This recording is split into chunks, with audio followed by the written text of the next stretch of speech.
how do the jinn come inside of you? Then the jinn generally, they can enter into a human being. The jinn can enter into the human being, and most of those jinn are mischievous, and they are from the army of shaitan, and they enter into a person who is rife, a person who is ready for the jinn to enter into him. Like for example, the one who does not make his dua, the one who does not pray, the one who is prevalent in smoking of drugs and the taking of intoxicants, the one who walks around, for example, in a lewd manner, the lewd women and the lewd men, the one who urinates without making the authentic dua, seeking refuge with Allah from the evil of the devils, the male and the female, the one, for example, who pays no attention to the recitation of the Quran, the one, for example, who enters into a home newly and he does not recite Surah Baqarah, the one, for example, the one who does not recite the Quran at all. He's made hajr from the Quran as if the Quran was sinful for him to recite. All of these people are prone to the mischievousness of the jinn. And once the jinn enters into you, then it can be an immense difficulty in removing the jinn from you. However, it is also possible for a jinn to enter into a righteous person, as he entered into one of the female companions of Allah's Messenger sallallahu alaihi wasallam, the woman who used to have epileptic fits. In one of the narrations, the Prophet sallallahu alaihi wasallam, she mentioned that it is the jinn who has affected her.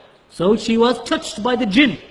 So the Prophet sallallahu alaihi wasallam advised her with patience, and of course she was a righteous practicing woman, and the jinn did not leave her. So much so that Abdullah ibn Abbas radiallahu anhuma, after the death of the Prophet ﷺ, used to say to his companions, do you want to see a woman of Jannah? Then look at that black woman over there. She was a black woman. Prophet ﷺ, Abdullah ibn Abbas said, look at that black woman over there if you want to see a woman of Jannah. For indeed, she was touched by the jinn. And she came to the Prophet ﷺ asking the Prophet to make dua for her.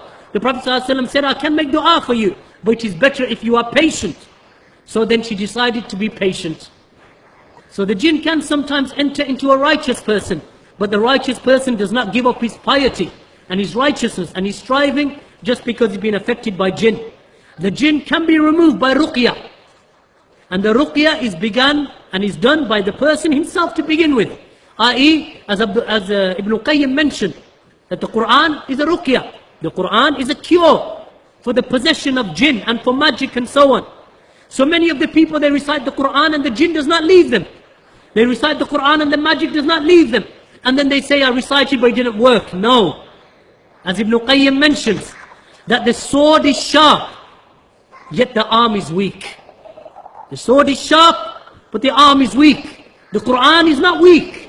It is you who is weak. Don't blame the Quran. Strengthen your iman. Worship Allah. Come close to Allah. Practice the sunnah. Wear the hijab if you're a woman. Pray your 5 daily prayers. Learn your tawheed. Establish your tawheed. And likewise for the men. Practice the sunnah. Pray your prayers. Learn the deen. Grow your beards. Wear the clothing of the Muslims. Strengthen your iman by action and by speech and by knowledge. And Allah subhanahu wa ta'ala will give you protection. So don't say I recited the Quran and the ruqyah didn't work. It is not the weakness in the Quran. The weakness is in the arm of the wielder of the sword. It's like giving a Kalashnikov to a child. Kills his mom and dad. Didn't mean to, you just gave him a toy. He thinks it's a toy. You put it into the wrong hands. Train.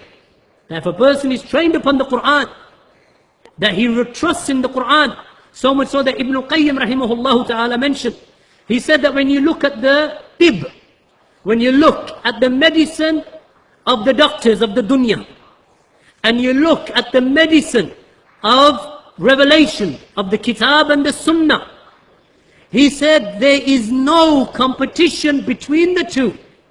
One is revelation, and the one who believes that it will work and it will cure you, then indeed it will cure you. Why? Because the faith is strong. This is from Allah. This cure of the black seed, this cure of the milk, this cure of the honey, this cure of the dates, this is something from Allah. Allah said it cures, so indeed it will cure me. Whereas Allah subhanahu wa ta'ala did not say about the medicine of the dunya the same thing. So the cure is in the iman and in the belief that it will cure you of magic, it will cure you of jinn. So a person needs to trust in Allah subhanahu wa ta'ala, and Allah subhanahu wa ta'ala will aid a person.